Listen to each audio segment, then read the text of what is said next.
رمضان کا پہلا دن بہت ہی بابرکت ہے۔ سب کام چھوڑ کر بس یہ سورت پڑھنا، اللہ بہت بڑی نعمت سے نوازے گا۔ رمضان کا پہلا روزہ ہے، افطار کرنے سے پہلے ایک بار یہ سورت جو پڑھے گا، اللہ تعالیٰ فرمائے گا اے میرے بندے مانگ تجھے کیا چاہیے۔ بسم اللہ الرحمن الرحیم۔ السلام علیکم محترم ناظرین، ماہ رمضان کا پہلا روزہ افطار کرنے سے پہلے ایک بار یہ سورت لازمی پڑھیں۔ اللہ تعالیٰ فرمائے گا اے میرے بندے مانگ تجھے کیا چاہیے۔ اللہ رب العزت کے حبیب نبی کریم صلی اللہ علیہ وسلم نے امتیوں کے لیے طرح طرح سے رحمتوں اور وسعتوں کے دروازے کھولے ہیں۔ احادیث مبارکہ کا مطالعہ کرنے سے پتہ چلتا ہے بظاہر چھوٹی چھوٹی نیکیوں پر بڑے بڑے ثوابوں کی بشارتیں ہیں۔ اسی طرح کئی ایسے اعمال بھی ارشاد فرمائے کہ جن کا ثواب تو ہے ہی، ساتھ ہی رزق میں وسعت، برکت اور کشادگی بھی ملتی ہے۔ اسی طرح قرآن پاک کی ایک چھوٹی سی سورت ہے، اگر اس سورت کو بتائے گئے طریقے کے مطابق پڑھ لیں تو اللہ کے فضل و کرم سے آپ کو دولت ملے گی، یعنی کہ اللہ پاک آپ کے لیے ایسے اسباب پیدا فرما دے گا کہ آپ کی ہر پریشانی دور ہو جائے گی اور ہر خواہش پوری ہو جائے گی۔ اس کے کمالات دیکھ کر آپ لوگ خود حیران رہ جاؤ گے، غیب سے دولت والے ہاتھ آپ کے پاس آ جائیں گے۔ اس سورت کی فضیلت بہت زیادہ ہے۔ اللہ پر توکل اور اسی کے سامنے گڑ گڑانے والے کے ساتھ اللہ کافی ہے۔ وہی دہشت زدہ کو امن نصیب فرماتا ہے، طالب پناہ کو پناہ دیتا ہے، وہی بہترین والی اور بہترین مددگار ہے۔ لہٰذا جو بھی اسے اپنا والی بنائے، اسی سے مدد طلب کرے، اسی پر توکل اور مکمل طور پر اسی کی طرف یکسو ہو جائے تو اللہ بھی اس کا والی بن کر اس کی مکمل حفاظت فرماتا ہے۔ جو صرف اللہ سے ڈرے اور تقوی اختیار کرے، اسے ہر دہشت و ڈر سے امن فراہم کرتا ہے اور اس کی ضرورت کے مطابق ہر مفید چیز مہیا کرتا ہے۔ محترم ناظرین، اللہ پاک جب کرم کرتا ہے تو انسان کی عقل دنگ رہ جاتی ہے اور معجزے کرنے والی ذات صرف اور صرف اللہ پاک کی ہے۔ بس ہمیں ہر نعمت پر شکر ادا کرنا چاہیے۔ ایسا بھی دیکھا گیا ہے کہ جو یہ مجرب وظیفہ آپ کو بتانے لگی ہوں، جس کو یہ وظیفہ بتایا گیا تو فوری طور پر ان کی غیب سے مدد ہوئی۔ یہ مجرب وظیفہ رزق اور دولت کے لیے جو آج آپ کو ویڈیو پر بتایا جائے گا، یقین مانیں کہ اس وظیفے کو پڑھنے والا کبھی ایسا نہیں ہوا کہ اس کی زندگی میں فوری طور پر پیسہ نہ آیا ہو، فوری طور پر اس کو رزق نہ ملا ہو۔ محترم ناظرین، اللہ پاک کی ذات پر یقین رکھتے ہوئے آپ نے یہ وظیفہ پڑھ لینا ہے۔ جب آپ کے سامنے یہ ویڈیو آ جائے تو یہ وظیفہ آپ لوگ لازمی کیجیے گا۔ اپنے مشکل دنوں میں، اپنی پریشانی کے دنوں میں اس وظیفے کو لازمی پڑھیے گا۔ بڑی سے بڑی مرادیں ہوں، بیماریاں ہوں، تکالیف ہوں، دکھ ہوں، پریشانیاں ہوں، بے اولادی ہو، رزق بند ہو چکا ہے، کاروبار بالکل نہیں چل رہا، تو یہ وظیفہ آپ لوگ ایک مرتبہ ضرور کر کے دیکھیے گا۔ ہر پریشانی سے آپ کو انشاءاللہ چھٹکارا مل جائے گا۔ روزہ ایک عجیب عبادت ہے کہ انسان روزہ رکھ کر اپنے ہر کام کو انجام دے سکتا ہے۔ روزہ رکھ کر صنعت و حرفت، تجارت و زراعت، ہر کام بخوبی احسن طریقے سے کر سکتا ہے۔ ماہ رمضان برکتوں والا مہینہ ہے اور اس ماہ کی عظمت کا اندازہ اس بات سے لگایا جا سکتا ہے کہ قرآن مقدس کا نزول اسی پاک مہینے میں ہوا۔ رمضان کا پہلا عشرہ رحمت، دوسرا عشرہ مغفرت اور تیسرا عشرہ جہنم کی آگ سے نجات کا ہے۔ جب رمضان المبارک کا چاند نظر آتا تو نبی پاک صلی اللہ علیہ وسلم فرماتے تھے کہ یہ چاند خیر و برکت کا ہے، یہ چاند خیر و برکت کا ہے۔ میں اس ذات پر ایمان رکھتا ہوں جس نے تجھے پیدا فرمایا۔ حضرت جبرائیل علیہ السلام نے دعا کی کہ ہلاک ہو جائے وہ شخص جس کو رمضان کا مہینہ ملے اور وہ اپنی بخشش نہ کروا سکے، جس پر نبی کریم صلی اللہ علیہ وسلم نے ارشاد فرمایا آمین۔ حضرت جبرائیل علیہ السلام کی یہ دعا اور اس پر نبی پاک صلی اللہ علیہ وسلم کا آمین کہنا، اس دعا سے ہمیں رمضان کی اہمیت کو سمجھ لینا چاہیے۔ روزہ وہ عظیم فریضہ ہے جس کو رب ذوالجلال نے اپنی طرف منسوب فرمایا اور قیامت کے دن رب تعالیٰ اس کا خود بدلہ اور اجر بغیر کسی واسطے کے بذات خود روزہ دار کو عنایت فرمائیں گے۔ اس ماہ مبارک میں اللہ تعالیٰ کی طرف سے نیکی کا اجر 70 درجے تک بڑھا دیا جاتا ہے، شیاطین قید کر دیے جاتے ہیں اور لوگوں میں جذبہ ایمان بڑھ جاتا ہے۔ یہ مہینہ جہاں اہل ایمان کے لیے جنت کی نوید ہے، وہاں گناہ گاروں کے لیے اپنے گناہ بخشوانے کا ذریعہ ہے۔ عربی زبان میں روزے کے لیے صوم کا لفظ استعمال ہوا ہے جس کے معنی رک جانا کے ہیں، یعنی انسانی خواہشات اور کھانے پینے سے صرف اللہ تعالیٰ کی رضا کے لیے صبح صادق سے لے کر غروب آفتاب تک رک جاتا ہے اور اپنے جسم کے تمام اعضاء کو برائیوں سے روکے رکھتا ہے۔ روزے کی اس تعریف اور عمل سے ہی روزے کا مقصد واضح ہو جاتا ہے جو اللہ رب العالمین نے قرآن حکیم میں روزے کا حکم دیتے ہوئے بیان فرمایا کہ مومنو، تم پر روزے فرض کیے گئے ہیں جس طرح تم سے پہلے لوگوں پر فرض کیے گئے تھے تاکہ تم پرہیزگار بنو۔ سورہ بقرہ۔ رمضان المبارک کا مہینہ اپنی خصوصیات اور فضائل و برکات کی وجہ سے امتیازی شان رکھتا ہے۔ رسول اکرم صلی اللہ علیہ وسلم نے فرمایا کہ جب رمضان آتا ہے تو جنت کے دروازے کھول دیے جاتے ہیں اور دوزخ کے دروازے بند کر دیے جاتے ہیں، سرکش شیاطین کو قید میں ڈال دیا جاتا ہے۔ ایک اور جگہ ارشاد فرمایا کہ ہر چیز کی زکوٰۃ ہے اور جسم کی زکوٰۃ روزہ ہے۔ روزے کا مقصد انسان کو متقی و پرہیزگار بنانا ہے۔ متقی وہ انسان ہے جو حقوق اللہ کو پوری نیک نیتی اور اخلاص کے ساتھ ادا کرتا ہے اور حقوق العباد کی ادائیگی میں بھی کوتاہی نہیں کرتا۔ قرآن اور حدیث پاک میں اس مہینے کو خاص اہمیت حاصل ہے۔ حضرت سلیمان فارسی رضی اللہ تعالیٰ عنہ سے روایت ہے، نبی کریم صلی اللہ علیہ وسلم نے شعبان کی آخری تاریخ کو فرمایا کہ تمہارے اوپر ایک مہینہ آ رہا ہے جو بڑا مبارک مہینہ ہے، اس میں ایک رات ہے جو 1000 مہینوں سے بہتر ہے۔ اللہ تعالیٰ نے اس ماہ کے روزوں کو فرض فرمایا ہے اور اس میں رات کے قیام کو ثواب کا ذریعہ بنایا ہے۔ اس ماہ مبارک کی فضیلت و اہمیت کے بارے میں قرآن پاک میں ارشاد ہوتا ہے کہ اس مہینے میں ایک رات لیلۃ القدر ایسی آتی ہے جو 1000 راتوں سے افضل و بہتر ہے۔ اس مہینے کو 3 اشروں میں تقسیم کیا جاتا ہے۔ پہلا اشرہ رحمت، دوسرا اشرہ مغفرت اور تیسرا اشرہ جہنم کی آگ سے نجات کا ہے، جبکہ اس کے آخری اشرے میں اعتکاف میں بھی بیٹھا جاتا ہے جو مردوں کی طرح عورتوں کے لیے بھی مسنون ہے۔ اس بابرکت مہینے کے روزے مسلمانوں پر فرض کیے گئے ہیں جس کی خصوصیت یہ ہے کہ ہر ایک نیکی کا اجر 10 سے 70 گنا اور ایک مقام پر تو 700 گنا بتایا گیا ہے۔ جنت کے 7 دروازوں میں سے ہر عمل کرنے والا گزارا جائے گا، لیکن روزہ داروں کے لیے ایک مخصوص دروازہ رکھا گیا ہے جس کا نام باب الریان ہے۔ اس میں سے صرف روزہ دار گزریں گے۔ اللہ تبارک و تعالیٰ نے اپنے بندوں کے لیے عبادت کے جتنے بھی طریقے بتائے ہیں ان میں کوئی نہ کوئی حکمت ضرور پوشیدہ ہے۔ نماز خدا کے وصال کا ذریعہ یعنی قرب کا ذریعہ ہے، اس میں بندہ اپنے معبود حقیقی سے گفتگو کرتا ہے۔ اسی طرح روزہ بھی اللہ تعالیٰ سے لو لگانے کا ایک ذریعہ ہے۔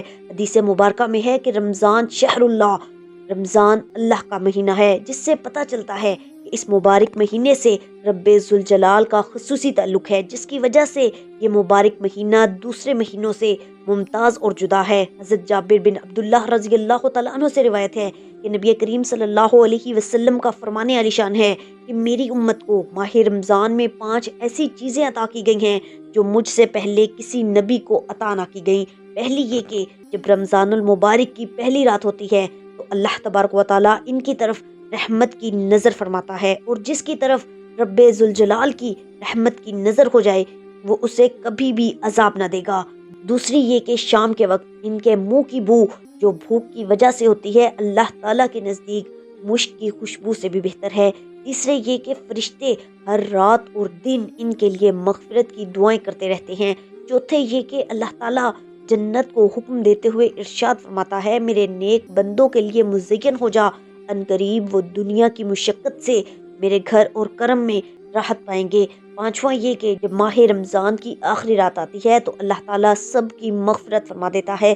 رمضان کے اس مبارک ماہ کی ان تمام فضیلتوں کو دیکھتے ہوئے مسلمانوں کو اس مہینے میں عبادت کا خاص اہتمام کرنا چاہیے اور کوئی لمحہ ضائع اور بیکار نہیں جانے دینا چاہیے۔ اس ماہ مبارک میں ایسے انداز میں عبادت کو فرض کے طور پر متعین فرما دیا گیا ہے کہ انسان اس عبادت کے ساتھ اپنی تمام ضروریات و حوائج میں بھی مصروف رہ سکتا ہے اور عین اسی خاص طریقہ عبادت میں مشغول ہو سکتا ہے۔ اس خاص طریقہ عبادت کو روزہ کہا جاتا ہے جسے اس ماہ میں فرض فرما دیا گیا ہے۔ روزہ ایک عجیب عبادت ہے کہ انسان روزہ رکھ کر اپنے ہر کام کو انجام دے سکتا ہے۔ روزہ رکھ کر صنعت و حرفت، تجارت و زراعت کا ہر کام بخوبی اور احسن طریقے سے کر سکتا ہے۔ اور پھر بڑی بات یہ کہ ان کاموں میں مشغول ہونے کے وقت بھی روزے کی عبادت روزہ دار سے بے تکلف خود بخود صادر ہوتی رہتی ہے اور اس کو عبادت میں مشغولی کا ثواب بھی ملتا رہتا ہے۔ اللہ والو، روزوں کے ساتھ ساتھ نماز کی بھی پابندی کرنی چاہیے، کیونکہ نبی اکرم صلی اللہ علیہ وسلم نے مختلف اوقات میں فرداً پانچوں نمازوں کی فضیلت بیان فرمائی ہے۔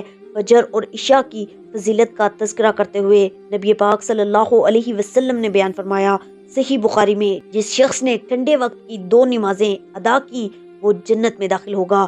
اولاً فجر کی نماز کا خصوصیت کے ساتھ تذکرہ اس لیے کیا گیا کہ اس وقت انسان پر نیند کا غلبہ ہوتا ہے، ہوا کے خوشگوار جھونکے اسے تھپکیاں دے دے کر خواب شیریں کی آغوش میں لے جاتے ہیں اور شیطان ہر حربے سے اسے غفلت کی نیند میں پڑا رہنے پر اکساتا رہتا ہے۔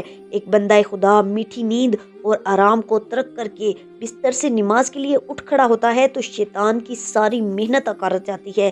دوسرا عشاء کا وقت ہے، جب انسان دن بھر کی تھکن سے چور کھانا کھاتے ہی بستر راحت پر دراز ہونا چاہتا ہے اور شیطان ہیلے بہانوں سے اسے عشاء کی نماز پڑھنے سے باز رکھنے کی کوشش کرتا ہے، لیکن بندہ خدا نفسانی خواہشات اور شیطان کے حربوں کے باوجود بارگاہ عزدی میں نماز کے لیے حاضر ہو کر شیطان کے سارے عزائم خاک میں ملا دیتا ہے۔ حضور نبی اکرم صلی اللہ علیہ وسلم کا ان 2 اوقات کے عبادت گزاروں کو جنت کی بشارت دینا اس حکمت کی بنا پر ہے کہ جو شخص فجر اور عشاء کی نمازوں کی ادائیگی کو اپنا معمول بنا لیتا ہے، اس کے لیے باقی 3 نمازوں کا ادا کرنا گران نہیں ہوتا۔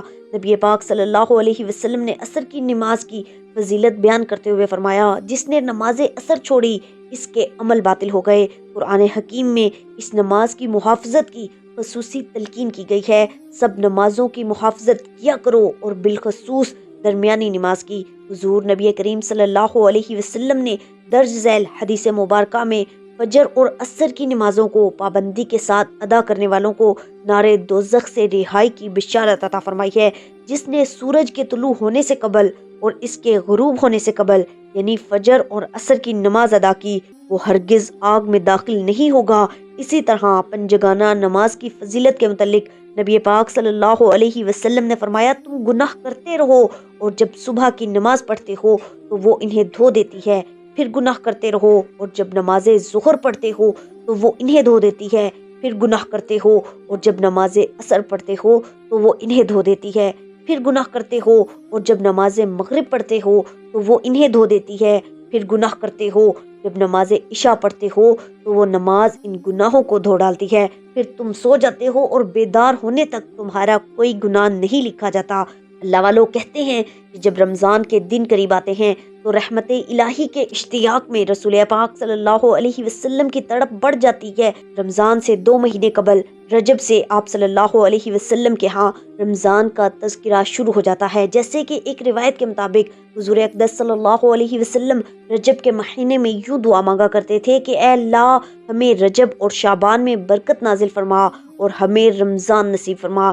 جب نبی پاک صلی اللہ علیہ وسلم شعبان کے مہینے میں داخل ہوتے تو یہ شوق مزید بڑھ جاتا اور آپ صلی اللہ علیہ وسلم شب و روز گویا رمضان جیسا رنگ اختیار کر لیتے۔ آپ صلی اللہ علیہ وسلم کی تڑپ کا اندازہ اس حدیث مبارکہ سے لگایا جا سکتا ہے، جس میں نبی پاک صلی اللہ علیہ وسلم رمضان کے انتظار میں شعبان کے دن گن گن کر گزارنے کی تاکید فرماتے ہیں۔ حضرت عبداللہ بن عمرو بن العاص رضی اللہ تعالی عنہ سے مروی ہے، حضور نبی اکرم صلی اللہ علیہ وسلم نے فرمایا، افطار کے وقت روزہ دار کی دعا کو رد نہیں کیا جاتا۔ حدیث پاک میں آتا ہے کہ روزہ دار کی دعا افطاری کے وقت رد نہیں کی جاتی، تو افطاری کے وقت جو یہ سورت پڑھے گا اللہ تبارک و تعالیٰ فرمائیں گے، مانگ میرے بندے تجھے کیا چاہیے۔ یہ قرآن پاک کی وہ سورت ہے کہ جب کوئی بندہ پڑھتا رہے تو اللہ تعالیٰ اس کی ایک ایک آیت کے بدلے فوراً جواب دیتے ہیں۔ اس سورت کا پہلا حصہ اللہ تبارک و تعالیٰ کی حمد و ثنا کا ہے اور دوسرا حصہ بندے کی دعا اور درخواست کا ہے، اور اس کے ساتھ یہ بھی ارشاد ہوا، میرے بندے کو وہ چیز ملے گی جو اس نے مانگی۔ پھر جب بندہ یہ سورت مکمل کرتا ہے تو پھر اللہ تعالیٰ کہتا ہے، سب میرے بندے کے لیے ہے اور اس کو وہ چیز ملے گی جو اس نے مانگی ہے۔ اللہ والو، وظیفہ شروع کرنے سے پہلے ایک مرتبہ درود پاک پڑھ لیں۔ درود پاک آپ کوئی سا بھی پڑھ سکتے ہیں۔ درود ابراہیمی پڑھ لیں یا کوئی اور درود پاک پڑھ لیں جو آپ کو آسان لگے۔ کوئی بھی وظیفہ شروع کرنے سے پہلے درود پاک لازمی پڑھا کریں، کیونکہ درود پاک کی بہت سی فضیلتیں اور برکتیں آئی ہیں۔ نبی پاک صلی اللہ علیہ وسلم پر درود و سلام بھیجنا ایک مقبول ترین عمل ہے، یہ سنت الہیہ ہے۔ اس نسبت سے یہ جہاں شان مصطفیٰ صلی اللہ علیہ وسلم کے بے مثل ہونے کی دلیل ہے، وہاں اس عمل خاص کی فضیلت بھی حسین پیرائے میں اجاگر ہوتی ہے کہ یہ وہ مقدس عمل ہے جو ہمیشہ کے لیے لازوال، لافانی اور تغیر کے اثرات سے محفوظ ہے، کیونکہ نہ خدا کی ذات کے لیے فنا ہے، نہ آپ صلی اللہ علیہ وسلم پر درود و سلام کی انتہا۔ اللہ تعالیٰ نہ صرف خود اپنے نبی پاک صلی اللہ علیہ وسلم اپنے پیارے حبیب پر درود و سلام بھیجتا ہے، بلکہ اس نے فرشتوں اور اہل ایمان کو بھی پابند فرما دیا ہے کہ سب میرے محبوب صلی اللہ علیہ وسلم پر درود و سلام بھیجیں۔ اس لیے قرآن حکیم میں ارشاد باری تعالیٰ ہے، بے شک اللہ اور اس کے سب فرشتے نبی مکرم صلی اللہ علیہ وسلم پر درود بھیجتے رہتے ہیں۔ اے ایمان والو، تم بھی ان پر درود بھیجا کرو اور خوب سلام بھیجا کرو۔ اس طرح درود و سلام کے فضائل اور دینی اور دنیاوی مقاصد کے حصول میں اس کی برکت مستند روایات سے ثابت ہے۔ حضور نبی اکرم صلی اللہ علیہ وسلم نے فرمایا، میرے پاس اللہ تعالیٰ کی طرف سے آنے والا آیا اور عرض کیا، یا رسول اللہ صلی اللہ علیہ وسلم، جو آپ کا امتی آپ پر درود پاک پڑھے گا، اللہ تعالیٰ اس کے بدلے اس امتی پر 10 رحمتیں نازل فرماتا ہے، اس کے 10 درجے بلند کرتا ہے اور اس کے لیے 10 نیکیاں لکھ دیتا ہے اور اس کے 10 گناہ مٹا دیتا ہے۔ درود و سلام ایک ایسا محبوب و مقبول عمل ہے جس سے گناہ معاف ہوتے ہیں، شفا حاصل ہوتی ہے اور دل و جان کو پاکیزگی حاصل ہوتی ہے۔ پڑھنے والے کے لیے سب سے بڑی سعادت یہ ہے کہ اسے حضور نبی اکرم صلی اللہ علیہ وسلم بنفس و نفیس سلام کے جواب سے مشرف فرماتے ہیں۔ اس سے بڑھ کر یہ کہ صلاۃ و سلام کسی صورت میں اور کسی مرحلے پر بھی قابل رد نہیں، بلکہ یہ ایک ایسا عمل ہے جو اللہ تعالیٰ کی بارگاہ میں ضرور مقبول ہوتا ہے۔ اگر نیک پڑھیں تو درجے بلند ہوتے ہیں، اور اگر فاسق و فاجر پڑھے تو نہ صرف یہ کہ اس کے گناہ معاف ہوتے ہیں، بلکہ اس کا پڑھا ہوا درود و سلام بھی قبول ہوتا ہے۔ اس لیے کوئی بھی وظیفہ شروع کرنے سے پہلے درود پاک لازمی پڑھیں۔ ایک مرتبہ میرے ساتھ بھی درود پاک پڑھ لیں تاکہ ثواب حاصل ہو سکے۔ اللہم صلی علی محمد وعلی آل محمد کما صلیت علی ابراہیم وعلی آل ابراہیم انک حمید مجید۔ اللہم بارک علی محمد وعلی آل محمد کما بارکت علی ابراہیم وعلی آل ابراہیم انک حمید مجید۔ ایک مرتبہ جب آپ درود پاک پڑھ لیں تو اس کے بعد پہلا وظیفہ جو آپ نے پڑھنا ہے وہ اللہ تعالیٰ کا یہ نام ہے، یا رحمان یا رحیم، یا رحمان یا رحیم، یا رحمان یا رحیم۔ آپ 41 مرتبہ پڑھیں گے۔ آپ تسبیح کے دانوں پر پڑھ لیں یا ہاتھ کی انگلیوں پر پڑھ لیں، آپ نے گن کر صرف اور صرف 41 مرتبہ پڑھنا ہے، کم یا زیادہ نہیں پڑھنا۔ یہ وظیفہ پڑھنے کے بعد قرآن پاک کی ایک سورت پڑھ لیں، وہ سورت ہے سورت فاتحہ، جسے سورت الشفا بھی کہا جاتا ہے۔ بسم اللہ الرحمن الرحیم، الحمد للہ رب العالمین، الرحمن الرحیم، مالک یوم الدین، ایاک نعبد و ایاک نستعین، اہدنا الصراط المستقیم، صراط الذین انعمت علیہم غیر المغضوب علیہم ولا الضالین، آمین۔ سب تعریفیں اللہ کے لیے ہیں جو سب جہانوں کا پالنے والا ہے، بڑا مہربان، نہایت رحم والا، جزا کے دن کا مالک۔ ہم تیری ہی عبادت کرتے ہیں اور تجھی سے مدد مانگتے ہیں، ہمیں سیدھا راستہ دکھا، ان لوگوں کا راستہ جن پر تو نے انعام کیا، نہ کہ جن پر تیرا غضب نازل ہوا اور وہ گمراہ ہوئے۔ تو اللہ والو، اس سورت کو آپ افطاری کے وقت لازمی پڑھیں۔ چھوٹی سی سورت ہے لیکن اللہ پاک بہت زیادہ خوش ہوں گے۔ دنیا کی جو چیز مانگیں گے، جو کامیابی مانگیں گے، انشاءاللہ آپ کو ملے گی، آپ کی ہر دعا قبول ہوگی۔ تو جب یہ افطار کرنے لگیں تو افطار کرنے سے پہلے 7 مرتبہ یہ سورت لازمی پڑھیں، پورے دل سے پڑھیں، انشاءاللہ اللہ پاک آپ کے دسترخوان کو وسیع کر دیں گے، دنیا کی ہر نعمت سے آپ کو مالا مال کر دیں گے۔ یہ سورت ایک دعا ہے جو ہر مسلمان کو مانگنی چاہیے۔ رسول کریم صلی اللہ علیہ وسلم نے فرمایا کہ قسم ہے اس ذات کی جس کے قبضے میں میری جان ہے، یہ سورت فاتحہ کی نظیر نہ تو تورات میں نازل ہوئی، نہ انجیل میں، اور نہ زبور میں، اور نہ ہی خود قرآن کریم میں کوئی دوسری صورت اس صورت کی مثل ہے۔ رسول اللہ صلی اللہ علیہ وسلم نے فرمایا کہ قرآن کریم کی سب صورتوں میں سے عظیم ترین صورت الحمدللہ رب العالمین ہے۔ مشائخ نے لکھا ہے کہ اگر سورہ فاتحہ کو ایمان و یقین کے ساتھ پڑھا جائے تو ہر بیماری سے شفا ہوتی ہے، ایمان و یقین کے ساتھ پڑھا جائے تو بے شمار رزق ملتا ہے، ہر دعا قبول ہوتی ہے۔ تو آپ بھی اس عمل کو، اس صورت کو روزہ افطار کرتے وقت لازمی پڑھیں۔ اس کے بعد وہی درود پاک پڑھ لیں جو وظیفہ شروع کرنے سے پہلے پڑھا تھا۔ اللہ والو، یہ وظیفہ آپ کی قسمت کو چمکا دے گا، آپ کی مشکلات کو ختم کر دے گا، رزق کے ایسے وسائل پیدا کرے گا کہ آپ نے سوچا بھی نہیں ہوگا۔ نبی پاک صلی اللہ علیہ وسلم نے فرمایا کہ جو کوئی سورہ فاتحہ پڑھے گا اسے پورے قرآن کے 2/3 پڑھنے کا ثواب ملے گا۔ آپ صلی اللہ علیہ وسلم نے فرمایا کہ جو کوئی سورہ فاتحہ پڑھے گا اسے دنیا کے تمام ایمان والے مردوں اور عورتوں کو خیرات دینے سے جو ثواب ملے گا اس کے برابر ثواب ملے گا۔ ایک اور جگہ آپ صلی اللہ علیہ وسلم نے فرمایا کہ جو کوئی سورہ فاتحہ پڑھے گا اسے اس دن کی تمام برائیوں سے بچایا جائے گا۔ نبی پاک صلی اللہ علیہ وسلم نے فرمایا کہ جو کوئی سورہ فاتحہ پڑھے گا اسے قبر کے عذاب سے بچایا جائے گا۔ نبی پاک صلی اللہ علیہ وسلم نے فرمایا کہ جو کوئی سورہ فاتحہ پڑھے گا اسے قیامت کے دن رسول اللہ صلی اللہ علیہ وسلم کے ساتھ کھڑا کیا جائے گا۔ سورہ فاتحہ کی فضیلت کا خلاصہ یہ ہے کہ یہ ایک بہت ہی طاقتور دعا ہے جو ایک مسلمان کے لیے بہت سی برکات حاصل ہونے کی وجہ بنتی ہے، لہٰذا ہر مسلمان کو محبت کے ساتھ سورہ فاتحہ کا ورد ضرور کرنا چاہیے۔ یہ مجرب وظیفہ بھی آپ کے لیے پیش کیا ہے۔ یہ وظیفہ کرنے کے بعد آپ سورہ فاتحہ کی روحانی برکات حاصل کر سکتے ہیں۔ میری اللہ پاک سے دعا ہے کہ اللہ پاک، اے میرے غفور الرحیم اللہ، ہم سب کی مشکلات کو ختم فرما دے، ہمارے رزق میں، ہماری روزی میں اضافہ فرما دے۔ اے میرے اللہ، ہمیں مانگنا نہیں آتا، تجھے تو دینا آتا ہے۔ اے میرے اللہ، ہمیں عطا کر دے، ہمارے کبیرہ اور صغیرہ گناہ معاف فرما دے۔ آمین ثم آمین۔ اللہ والو کمنٹس میں اللہ کے 99 ناموں میں سے ایک نام ضرور ٹائپ کریں۔ اللہ تعالی ہم سب کا حامی و ناصر ہو۔ ملتے ہیں اگلی ویڈیو میں، تب تک کے لیے اللہ نگہبان۔